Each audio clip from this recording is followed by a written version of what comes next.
வணக்கம். ஆஸ்ட்ரோவேலின் நல்ல நேரம் நிகழ்ச்சியின் சார்பாக அத்துணை சப்ஸ்கிரைபர்களையும் எல்லா அன்பு உள்ளங்களையும் எனது நண்பர்களையும் வருக வருக என வரவேற்பதில் பெருமகிழ்ச்சி கொள்கிறேன். எப்பவும் போல இறைவணக்கத்தை சொல்லி இந்த வீடியோ தொடங்குவோம். வக்ரதுண்ட மகாகாய சூரியகோடி சமப்பிரபக ஹவிக்னம் குருமே தேவ சர்வ காரியேஷு சர்வதா. தென்னாட்டுடைய சிவனை போற்றி, என் நாட்டவர்க்கும் இறைவா போற்றி. இன்றைக்கு நம்ம பார்க்க போகிறது ஒரு புதிய காணொளி. இதில் பார்த்தீங்கன்னு சொன்னால் நம்ம பேச போகிறது தனுசு ராசியை பற்றி. கிட்டத்தட்ட 27 ஆண்டுகளுக்கு பிறகு காலங்கள் மாறுமா? தனுசு ராசி. தனுசு ராசியில் பிறந்தவங்க 3 நட்சத்திரத்தில் பிறக்க முடியும். ஒன்று மூலம், பூராடம், உத்திராடம். அதாவது கேது, சுக்கிரன், சூரிய பகவான் இவங்களுடைய திசையில் தான் பிறக்க முடியும். இந்த தனுசு ராசிக்கு பல ஸ்பெஷாலிட்டிஸ் உண்டு. தனுசு ராசிக்காரர்களாகிய உங்களுக்கு பாக்யஸ்தானம்னு பேர். அதாவது தனுசு ராசியில் பிறந்தவர்களுக்கு பல பாக்கியங்கள் அவர்கள் கூடவே பிறக்கிறது என்பதுதான் உண்மை. இதற்கு முக்கிய காரணம் உங்களுடைய ராசிநாதனான குரு பகவான் ஒரு முழு சுபகிரகம். அதாவது உங்களோட காலபுருஷனுடைய முதல் வீடு மேஷத்திலிருந்து 9ஆம் வீடு தனுசு ராசி. இந்த தனுசு ராசிக்கு அதிபதியாக வரக்கூடிய குரு பகவான் என்பவர் முழு சுபகிரகம் ஆவார். அவர் தன்னுடைய முழு சுபத்தன்மையை தனுசு ராசி நேயர்களுக்கு தராமல் விடமாட்டார்.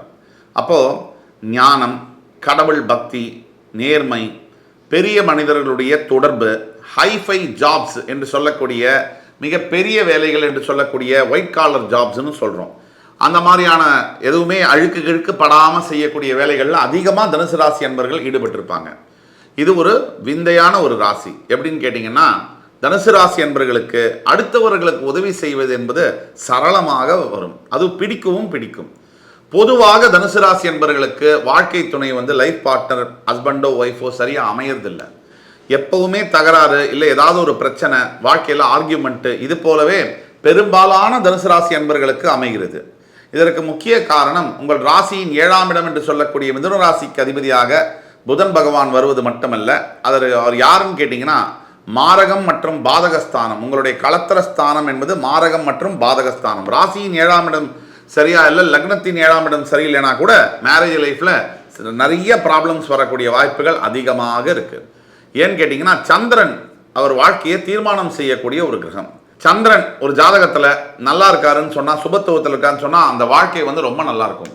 இப்போது சரியாக ஒரு தனுசு ராசியில் பிறக்கக்கூடியவர்கள் நம்ம ஏற்கனவே சொன்ன மாதிரி மூல நட்சத்திரத்தில் பிறக்கிறவங்க 7 வருஷம் கேது திசையை மேற்கொள்ளணும். அதற்கு பிறகு 20 வருஷம் பூராட நட்சத்திரத்தில் பிறக்கிறவங்க சுக்கிர திசையை மேற்கொள்ளணும். அதே மாதிரி உத்திராட நட்சத்திரத்தில் பிறந்தோன்னா அவங்க சூரிய திசையை மேற்கொள்ளணும் பிறக்கும்போது. இப்போ சராசரியாக மூலம் 1ஆம் பாதத்தில் பிறக்கிறாங்கன்னு வச்சுக்குவோம். தோராயமாக நம்ம சொல்கிறோம். மூலம் 1ஆம் பாதம், 2ஆம் பாதம், 3ஆம் பாதம், 4ஆம் பாதம். அதே மாதிரி பூராட நட்சத்திரம் 1 முதல் 4 பாதங்கள், உத்திராட நட்சத்திரம் 1ஆம் பாதம் முடிய தனுசு ராசியில் வரும். இப்போ இந்த தனுசு ராசியுடைய ஸ்பெஷாலிட்டி நம்ம சொன்ன மாதிரி 9 பாதங்களில் கேது, சுக்கிரன், சூரியன் இவங்க திசையை நடத்துவாங்க அந்தந்த நட்சத்திரத்தில் பிறக்கும் போது. இப்போது கேது திசையில் பிறக்கிறவங்க சராசரியாக மூலம் நட்சத்திரம் 1ஆம் பாதத்தில் பிறப்பவர்களுக்கு கிட்டத்தட்ட சூரிய திசைக்குள்ளே போகும்போது 27 வயசு ஆகிடும். அதாவது சூரிய திசை என்பது 6 வருஷம். அது இப்போது என்ட்ராதுக்கு முன்னாடி 27 வயசு ஆகும். சராசரியாக பூராட நட்சத்திரத்தில் பிறந்தவங்களுக்கு பார்த்தீங்கன்னு சொன்னால் இதுவே இன்னொரு 7 வருஷம் நீங்கள் சேர்த்துக்கணும். 7லேருந்து 10 வருஷம் சேர்த்துக்கணும். அப்போ மூலம் நட்சத்திரத்தில் பிறந்தால் 27 வயசில் சூரிய திசை ஆரம்பிக்கும். இதுவே பூராட நட்சத்திரத்தில் பிறந்தால் 37 வயசில் சூரிய திசை ஆரம்பிக்கக்கூடிய வாய்ப்புகள் அதிகம். அதே மாதிரி உத்திராட நட்சத்திரத்தில் பிறந்தால் பிறக்கும் போதே சூரிய திசை. அப்போ சந்திர திசையானது அவர்களுக்கு ஒரு 17 வயசில் வரும்.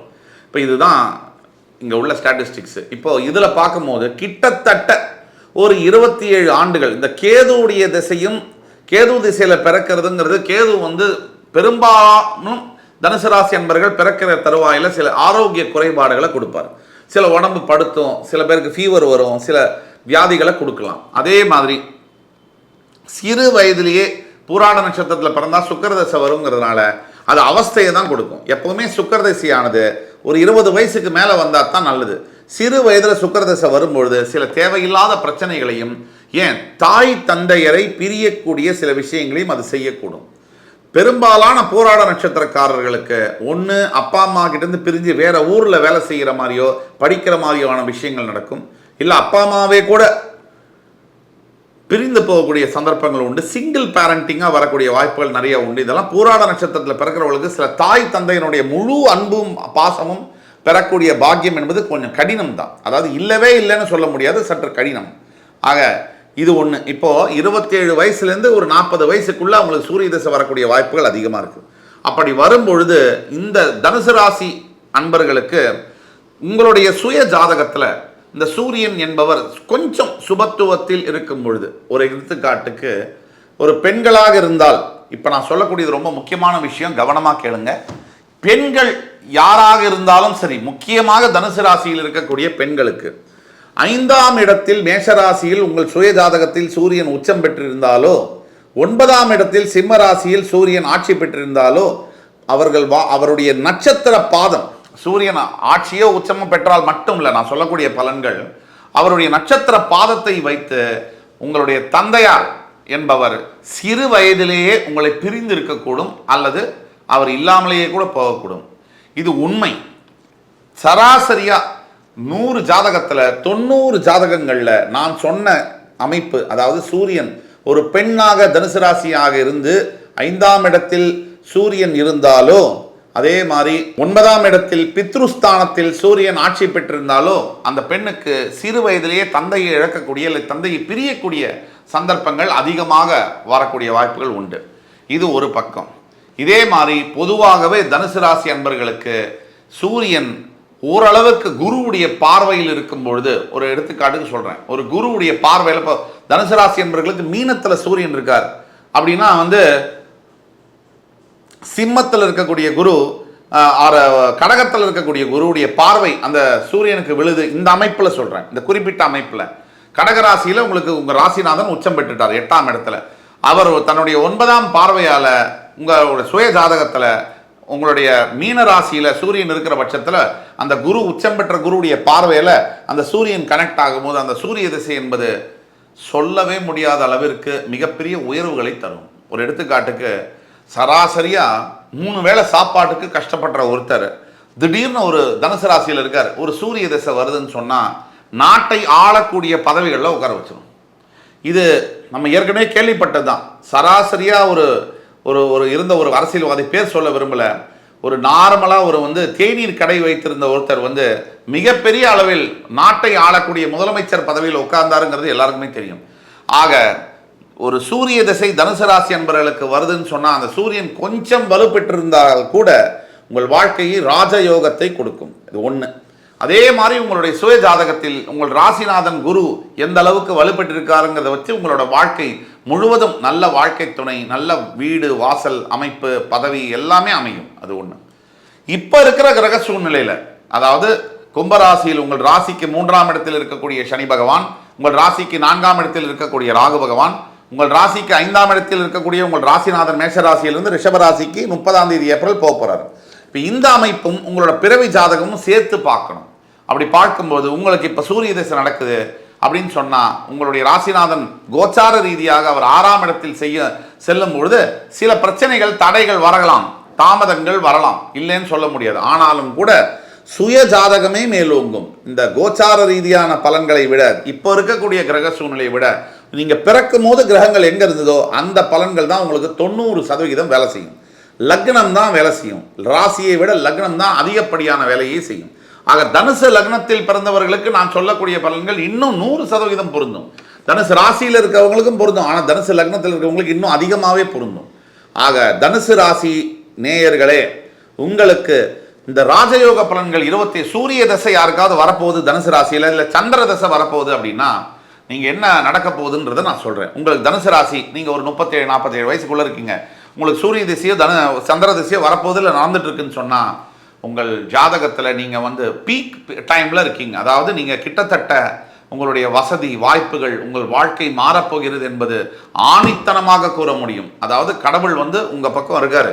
தனுசு ராசி நேயர்கள் கடந்த ஒரு 7.5-8 வருஷமா இந்த சனி பகவானுடைய 7.5 நாட்டு சனியினால் பாதிக்கப்பட்டு மிகுந்த துன்பத்திற்கு ஆளாகி கோடிக்கணக்கில் காசை இழந்து கடன் தொல்லைகளால் அவமானத்தால் அவதிப்பட்டிருக்கக்கூடிய தனுசு ராசி நேயர்களே, கல்யாணமாகாமல் காத்து கொண்டிருக்கக்கூடிய தனுசு ராசியில் இருக்கக்கூடிய இளைஞர்களே, அதே மாதிரி படித்ததை வேலை கிடைக்கல, வேலை கிடைக்காம காத்திருக்கக்கூடிய யங்ஸ்டர்ஸ் தனுசு ராசியில் லட்சம் பேர் இருக்கீங்க. இவங்க எல்லாருக்கும் சொல்கிறேன், டிசம்பர் 22 2023 அப்புறமா சத்தியமாக உங்களுக்கு நல்ல காலம் பிறந்தாச்சு. நம்புவது உங்கள் கையில் தான் இருக்குது. முயற்சியை இப்போ நீங்கள் எடுத்து வைக்கும்பொழுது சாதகமான முடிவுகள் உங்களுக்கு வந்து சேரும். முக்கியமாக தனுசு ராசி என்பவர்களுக்கு என்ன பிரச்சனைனாக்க, நிறைய மற்றவங்களுக்கு உதவி செஞ்சு அதனால வந்த இழப்பு தான் அதிகம். மற்றவர்களை நம்பி நீங்கள் இழந்தது தான் மிக மிக அதிகம். அந்த யாரையும் நம்பலாம், தப்பில்லை. அந்த நம்பிக்கைக்கும் எந்த ஒரு விஷயத்துக்கும் ஒரு அளவு இருக்குது. நீங்கள் வெளுத்ததெல்லாம் பால் அப்படின்னு நினச்சி நம்புறது மாற்றிக்க வேண்டிய ஒரு விஷயம். நீங்கள் எதெல்லாம் மாற்றிக்கணும் உங்கள் எதிர்காலத்தில் நீங்கள் நல்லா இருக்கிறதுக்கு, அதை பற்றி பேசுவோம். முதல்ல நீங்கள் கண்ணா பின்னான்னு கண்மூடித்தனமாக மற்றவங்களை நம்புறதை மாற்றியே ஆகணும். ரெண்டாவது, உங்கள் சார்ந்த விஷயங்களை படன்னு எல்லார்கிட்டையும் போய் பேசக்கூடாது. யார் தெரிஞ்சவங்க, தெரியாதவங்க, புரிஞ்சவங்க, புரியாதவங்க, யாரை பார்த்தாலும் உடனே படப்படன்னு எல்லா விஷயத்தையும் நீங்கள் பேசுறது உங்களுக்கு அது நெகட்டிவாக மட்டும்தான் முடியும். ஏன்னா இன்னார் யார் பாத்திரம் அறிந்து பிச்சை கொடுன்னு சொல்கிறாங்க. அந்த மாதிரி யாருக்கிட்ட நீங்கள் பேசுகிறீங்க, அவங்க யார், உங்களுக்கு அவங்க எப்படிப்பட்ட நபர், இதெல்லாம் தெரியாமல் நீங்கள் பேசுகிறது உங்களுக்கு சரியான பலனை கொடுக்க முடியாது. ஆக நீங்கள் கவனமாக இருக்கணும். மூன்றாவது விஷயம், பணம் செலவு பண்ணும்போது நம்ம பையில் இருக்கிற வரைக்கும் தான் அது 5 ரூபா. நம்ம பையை விட்டு இந்த பக்கம் போயிடுச்சுன்னா அந்த 5 ரூபா போச்சு. ஆக நீங்கள் பணம் செலவு பண்ணும்போது ரொம்ப ரொம்ப ரொம்ப ரொம்ப கேர்ஃபுல்லாக இருக்கணும். இல்லைன்னு சொன்னால் ரொம்ப கஷ்டமாயிடும். இதெல்லாம் நீங்கள் ஃபாலோ பண்ணணும். இது எல்லாத்துக்கும் மேலே நீங்கள் செய்ய வேண்டிய முக்கியமான ஒரு விஷயம் நம்பிக்கை. நீங்கள் தனுசு ராசி அன்பர்கள், நீங்கள் ஒன்று புரிஞ்சுக்குங்க, உங்களை விட கஷ்டப்படுறவங்க கோடிக்கணக்கில் இருக்காங்க. நீங்கள் நினைக்கிறது நீங்கள் தான் உலகத்திலே ரொம்ப கஷ்டப்படுறீங்க அப்படின்னு நினைக்கிறீங்க. அது ரொம்ப தவறான ஒரு கருத்து. 12 ராசிகளில் ஓரளவுக்கு கம்மியாக கஷ்டப்படக்கூடியது உங்களோட ராசிநாதன் குரு பகவான். உங்கள் ராசியில் மூலத்திரிகோண ஸ்தானம் அடைவார் அப்படிங்கிற காரணத்தினால மற்றவர்களை கம்பேர் பண்ணும்போது உங்களுக்கு இது கம்மியாக தான் இருக்கும். இருந்தாலும் பெண்களாக இருக்கக்கூடிய பல தனுசு ராசி என்பவர்களுக்கு கணவருடைய உடல்நிலையில் பாதிப்புகள் வரக்கூடிய வாய்ப்புகள் இருக்குது. ஏன் கணவருக்கு சில விபத்துகள்லாம் நடக்கக்கூடிய வாய்ப்புகள் இருந்தாலும் கூட உயிருக்கெல்லாம் எந்த ஆபத்தும் இல்லை. எதுவும் பயப்பட வேண்டாம், தைரியமாக இருக்கலாம். எது வந்தாலும் அந்த கெட்டது அதோட முடிஞ்சு போயிடும். அந்த அளவில் தனுசு ராசி என்பவர்களுக்கு பல துன்பங்களில் எத்தனை சவால்கள் உங்களுக்கு வந்தாலும் சரிங்க, ஒன்றை மட்டும் மறக்காதீங்க, கடைசியாக நீங்கள் ஜெயிக்க தான் போகிறீங்க. வெற்றி உங்களுக்கு தான் கிடைக்கும். காலங்கள் கண்டிப்பாக மாறப்போகிறது. உங்கள் காலம் உங்கள் கையில். இப்பொழுது காலம் உங்களுக்கு வசப்பட்டு கொண்டிருக்கிறது. அடுத்து வரும் காணொளியில் உங்கள் அத்துணை பேரையும் சந்திக்கும் வரை என் உயிரினும் மேலான தனுசு ராசி பெருமக்களே, உங்கள் அத்துணை பேருக்கும் என்னுடைய மனமார்ந்த நன்றிகளை தெரிவித்துக் கொண்டு உங்களிடமிருந்து விடைபெறுவது உங்கள் சுபாஷ் பாலகிருஷ்ணன். நன்றி, வணக்கம், வாழ்க வளமுடன்.